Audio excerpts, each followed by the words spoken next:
48 ദിവസമായി തുടരുന്ന സമരത്തിൽ നിന്ന് ഒടുവിൽ ബി.ജെ.പി. പിന്നോട്ട്. മുന്നോട്ട് വെച്ച ആവശ്യങ്ങൾ ഫലം കാണാതെയാണ് ബി.ജെ.പിയുടെ പിന്മാറ്റം. സമരം അടുത്ത ഘട്ടത്തിലേക്കെന്നാണ് ഔദ്യോഗിക വിശദീകരണം. ഈ സമരം നാളെ ഇവിടെ ഈ ഘട്ടം അവസാനിക്കും.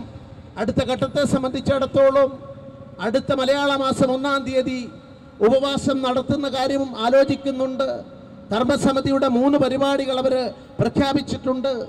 അതെല്ലാം ഒത്തൊരുമിച്ച് ഏറ്റെടുത്തുകൊണ്ട് ഈ സമര പരിപാടി ആവശ്യമെങ്കിൽ മുന്നോട്ട് കൊണ്ടുപോകാനുള്ള തീരുമാനവും ഇന്നത്തെ നേതൃയോഗം എടുത്തിട്ടുണ്ട്.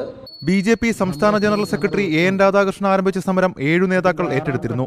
എന്നാൽ സമരം ഏറ്റെടുക്കാൻ മുൻനിര നേതാക്കൾ വിമുഖത പ്രകടിപ്പിച്ചതോടെ ആവേശത്തോടെ തുടങ്ങിയ സമരത്തിൽ നിന്ന് പ്രവർത്തകരും വിട്ടുനിന്നു. പാർട്ടിക്കുള്ളിലെ ഭിന്നതകൾ സെക്രട്ടേറിയറ്റ് സമരത്തിലും പ്രകടമായിരുന്നു. സമരം പരാജയമാണെന്ന വിലയിരുത്തൽ പാർട്ടിക്കുള്ളിൽ തന്നെ ശക്തമാവുകയും ചെയ്തു. ഇതിനു പിന്നാലെയാണ് സമരമുറ മാറ്റുന്നുവെന്ന വിശദീകരണത്തോടെയുള്ള പിന്മാറ്റം. ശബരിമല കർമ്മസമിതിയുടെ നേതൃത്വത്തിൽ ഇന്ന് നടക്കുന്ന അയ്യപ്പ ഭക്ത സംഗമത്തിന് ബി.ജെ.പി. പിന്തുണ പ്രഖ്യാപിച്ചിട്ടുണ്ട്. 24 തിരുവനന്തപുരം.